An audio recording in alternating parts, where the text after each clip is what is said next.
Good evening, it's David Weegenaar here from Christchurch, all the way from southern New Zealand, the south of the world, New Zealand, Christchurch. I bring you a bonus feature tonight because the time is 6 p.m. or 6:05 p.m. or however you say it. Some people probably say it's 5:06 or something like that, maybe, I don't know.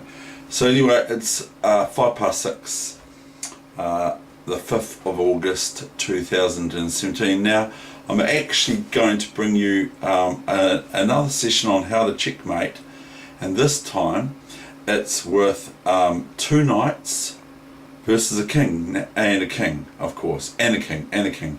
So how does White deliver checkmate and it's forced? How does White do it? Okay, so we're going to look at that right now. There is a special circumstance though. Black has not only got their king, they've got something else. So that makes all the difference, because otherwise a king and a knight versus a king, a lonely king, cannot deliver checkmate because it's impossible. Unless black purposely, in this case black, unless black purposely sets out to self-help mate themselves, checkmate themselves. So okay, so I've got the computer on because it's quite difficult. But I mean, if I spend lots of time with it, I did spend some time with this before, but it wasn't fruitful at all, because what happened was the computer was playing the moves and it merely just went nowhere because I couldn't beat the computer. The computers are very good. So anyway, here we go, let's get on with it. And so that's what I'm doing. I'm doing chess, and I'm not doing any other talking about anything else or whatever, except for that I'm David Weegenaar from Christchurch, New Zealand. I'm an A grader in New Zealand. I don't say I'm the best chess player in the country or whatever, because I'm not. And that's all this time. Okay, here we go. Here's how, this is the position I've got set up, okay? And I've got it on, Fritz 11 is on. Fritz 11 is on. And so the first move that Fritz gives is King A2, and then they give King B4, and then they give Knight E3, and we're counting the moves of course. Then they give King C5, and then King B3 and King D6. Now the secret to this is, see this knight here, it's preventing the F pawn from moving.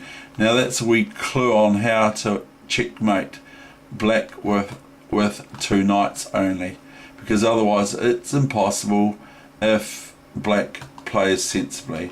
We've now got Knight EG4, and then we have King C6. And do we have King C4? Yes we do. And then we have King D6 and King ED4. Hopefully the computer does this before 50 moves is up. King E6. It might be trying to win the pawn, I hope not. King E4, King D6, Knight E8, King C5. We're going to take it for granted that the computer's going to find the best moves. Not me, but the computer.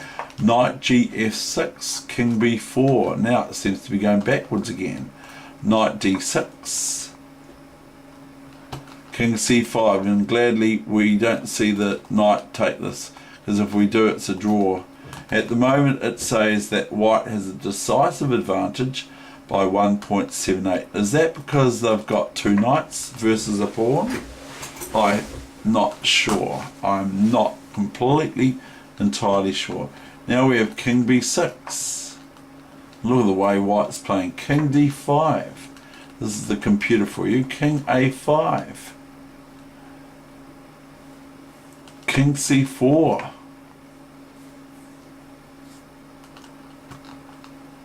And now we have king b6, king b4, king c6. We seem to be going round the mulberry bush. And now the knight's attacked. We have to do something about it. Knight c4. But are we really going around the mulberry bush, or is white getting somewhere here? King c5. Now if king here, then we can drive. See, we're driving the king into a corner here, and I'm not, the computer is.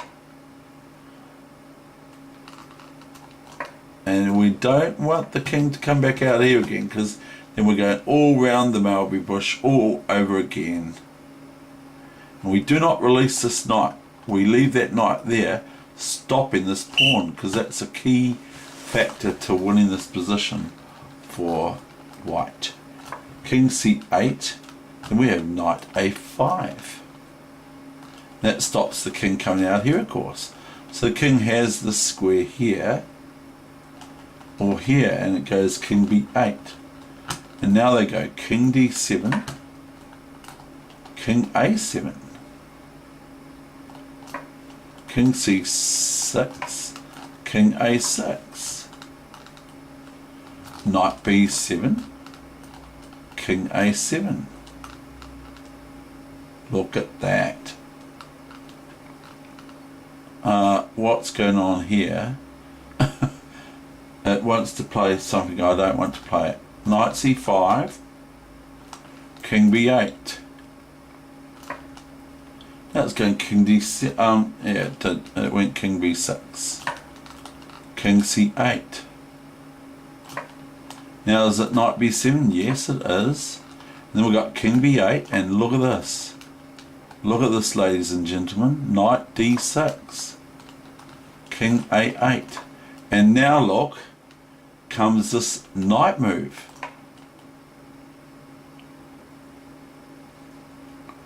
And then we have f5, because the king can't move, so now the pawn can move. Now it can move one square, but it moves two squares. Then knight b5, f4, and can you see the ending resulting position for white? So this is how the computer does it. Can we do it too? You can practice this. You just have to make sure you don't move that, let that pawn move until the time is right, and see the computer says checkmate. Checkmate. Okay, that's that session on how to. Is it possible? That's a wee bit of a. You could ask some of your chess friends that think they're reasonably good at chess, or they're really good at chess, and you say, oh, you know, I betcha, that's the key word, I betcha